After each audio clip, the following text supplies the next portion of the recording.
all of them. So he didn't choose, it's of them. Many of you may have realized that when I travel around the country, I do meet religious leaders, I go to churches, but we thought that it may be important to meet in this. I will, of course, continue to meet with religious leaders, various churches, faith-based communities as I travel the country. But we thought this is a very important opportunity for us to engage once more. I'm told that the last time we would have had a meeting of this nature was with the president himself in 2019, Minister, if I'm correct.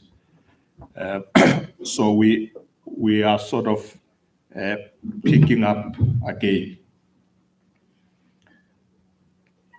So to our esteemed religious and interfaith leaders here present, ministers, I'm told that Minister Zizi might be joining us, deputy ministers who are here present,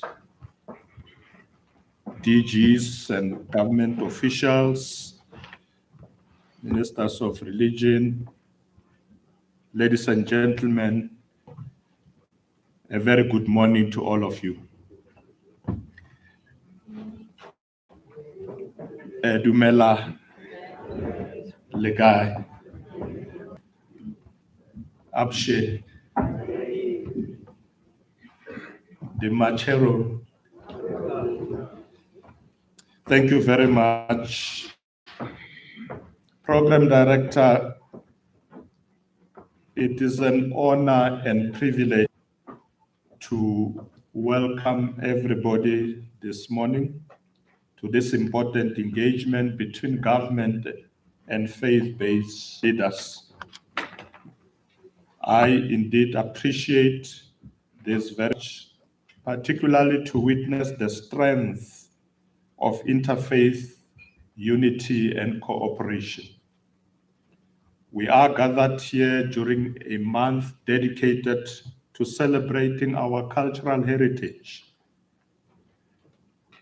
to celebrate our cultural diversity in accordance with the values of inclusivity and participation. This is also an opportunity and an opportune time for us as faith-based to reflect on the role we have played in protecting our religious heritage, but also contributing in shaping the moral compass of our nation. According to UNESCO, recognizing the enduring nature of religious and sacred heritage, being able to safeguard its authenticity and integrity, including its unique spiritual importance, and promoting the understanding of shared history, are the three essential elements for fostering mutual respect and dialogue amongst our communities. In South Africa, we have seen how the prioritization of these aspirations, as guided by our Constitution, have anchored our nation and enabled strategic participation by faith-based organizations in an effort to respond to crisis moments, such as at the height of COVID-19 pandemic, but also dealing with and responding to gender-based violence and femicide. Understanding the significance of religion and faith in our nation, it's important for us as interfaith leaders to come together and discuss the necessary steps to safeguard the significance of religious and sacred sites, as these sites hold immense cultural value and are crucial to ensuring that our traditions are not eroded over time. You know, our nation thrives in its cultural richness and religious diversity. Our different faiths, beliefs, and traditions are the threads that make up the vibrant tapestry of our society. It is utmost important, therefore, that we acknowledge, appreciate, and actively encourage the existence and representation of diverse individuals, cultures, and perspectives, not just within the confines of our own communities.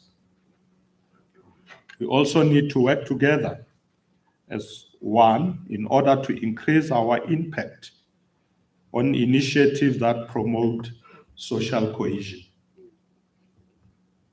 impact on initiatives that promote interfaith dialogue and also nation building.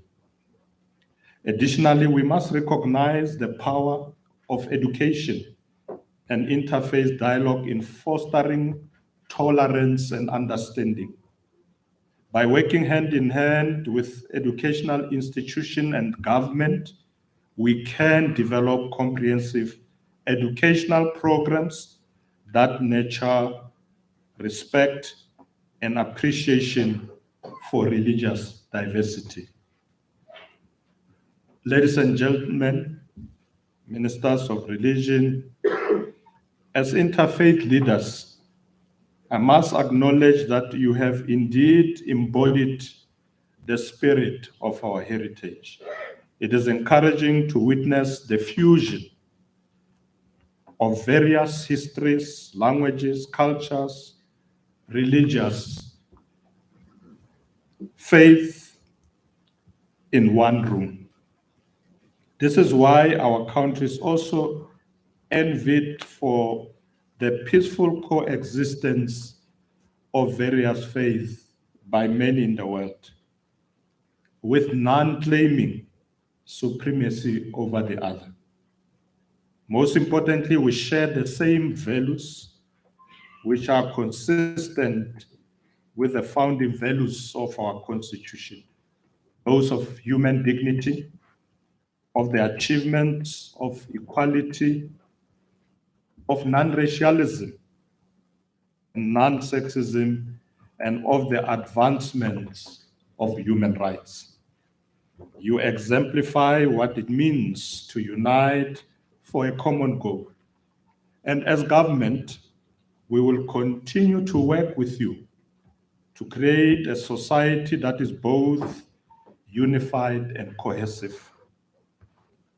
We must continue to strengthen and pave our path of partnership in order to promote social cohesion and contribute to our nation building project.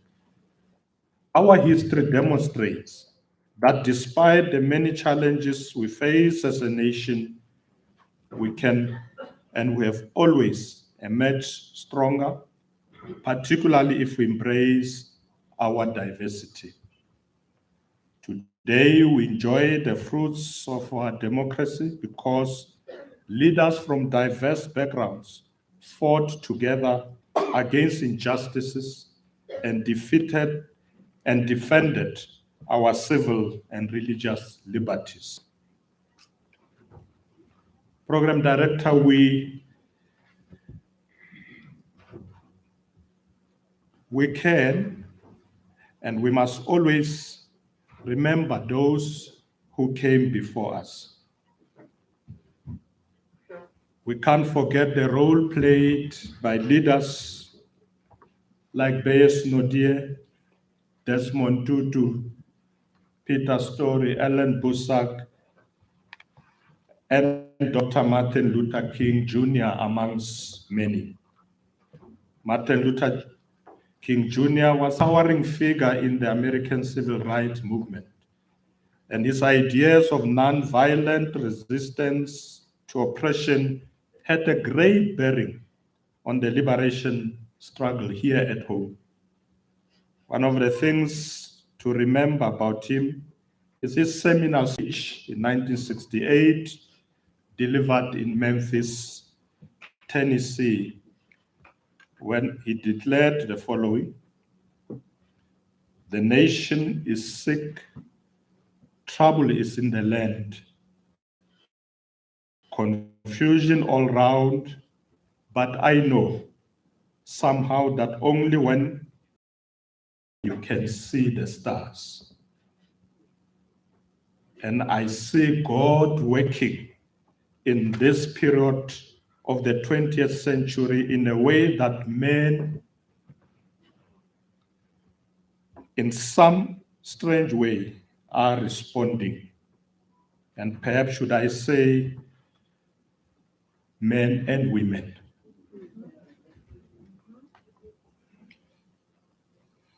In our times, we have to say that we value the role that women play in our society. Program Director, it is specifically the caliber of religious leadership displayed by, amongst others, Martin Luther King Jr., that has shaped the civil rights movement and their efforts against a dark time when Black men and women, children were being brutalized just for demanding equal treatment. It is indeed also same motivation that shaped the activism of religious leaders here at home in South Africa who fought against apartheid. Reflecting on this history and also acknowledging temporal disparities and distinct challenges of our current era, we must draw from the lessons of the past and use them as a compass for addressing some of the challenges that exist in our modern society. Your presence here today serves as evidence that you have once again heeded the call to collaborate with government with a shared objective of fostering reconciliation in our nation. And I think, Program Director, it's important that we meet in this manner because collaboration requires engagement and sometimes very robust criticism as well. So when we come here as government, we're not just coming to hear niceties. When there are challenges, when there are difficulties, when there are things that are not happening, religious leaders must speak. And that's why we are here. Among the many challenges confronting us as a nation is gender-based violence and femicide, but also poverty, unemployment, drug and substance abuse, child abuse, crime, corruption, teenage pregnancies, and the high rate of HIV infection amongst young people. It is disheartening that women and girls of our country no longer feel safe in their homes, don't feel safe in the streets, in public transport, and in their places of work. Many of our people are abusing alcohol, using drugs, which is causing numerous social problems, such as unsafe behavior on our roads, and also the increase in violent crimes and truancy. Despite the efforts made by government and other stakeholders to fight HIV epidemic, many of our young people are still engaging in unsafe sex, leading to high rates of teenage pregnancies and further spread of sexually transmitted diseases. These are the social ills that we believe, together with yourselves as leaders of religion, we can work together to fight. The Department of Health and its stakeholders have, particularly throughout this year, intensified campaigns and public education, especially as it pertains to the management of the virus, but also containing its spread through adherence to treatment. Program Director, it is through these kinds of programmatic intervention where faith-based community can partner with government to make tangible contribution to addressing some of these social ills in our country. Not a day goes by that we are not confronted by acts of violence and criminality. Worse yet, these acts are being live streamed as social media turns citizens into passive bystanders in the humiliation and degradation of others. This is not the South Africa we fought for. It is not the South Africa for which many people were jailed and lost their lives. It is certainly not the South Africa we want for ourselves and future generations to live in. As a nation, we must be concerned about the deterioration of our social and moral fabric. It is therefore important that our partnership be institutionalized in order to effectively address these issues. And we're talking about this with the ministers earlier, that later we will have to talk about how we institutionalize our partnership so that we don't have meetings once and we don't see each other in 2 years. It's important that this is a journey that, as we started today, we'll continue to walk it together, institutionalize. There must be proper coordination so that we meet as often as possible. We have a lot of challenges to deal with.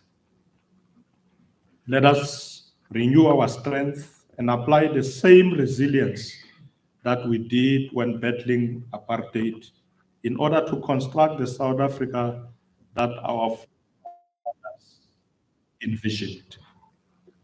To address these difficulties, a collaborative effort involving not only government entities, but also active participation of all segments of society, interfaith, communities, community organizations, many out there in our society need to get together so that together we can effect societal change. Now more than ever, we must join forces to counter what has grown to threaten our communities. As government, we are devoted to addressing social ills, and in this past 29 years, we have made significant progress in improving the lives of South Africans. From an oppressive state machinery that had scant regard for the lives and living conditions of millions of our people, we now have a democratic state where all enjoy equal rights and equal protection before the law. Today, more than ever before, the vast majority of South Africans, and in particular the poor and the vulnerable, have access to education, to healthcare, and basic services. Today, more than ever before, millions of South Africans, our citizens, are protected from abject poverty through progressive policies of redistribution. Today, our churches, our mosques, our synagogues, and our temples are pillars of our society, doing valuable work in various fields: education, in feeding the poor and the needy, and in being consistent and powerful voice that speaks out against injustices in our country. Ladies and gentlemen, as government, we appreciate the role that the faith-based communities are playing in guiding us when we've strayed from our mission to unite and develop the country. As faith-based leaders, you have an important role to play in the renewal of our society and using your positions of influence to restore basic human values of our society. The men and women of the faith community have never faltered in their willingness to do their part for the betterment of their congregants, yes, but also the betterment of their communities and for the country as a whole. It is the excellent work you are already doing in our communities that we want to harness and build on from today. Whether it is in providing education and awareness, dealing with awareness around alcohol abuse, substance abuse, counseling, support for couples, families, or in mobilizing people around anti-crime initiatives, you have been our valued partners as we seek to address these social problems. What we want to do here today is to deepen that partnership and to collectively come up with workable solutions on how we can better address the challenges that our country faces.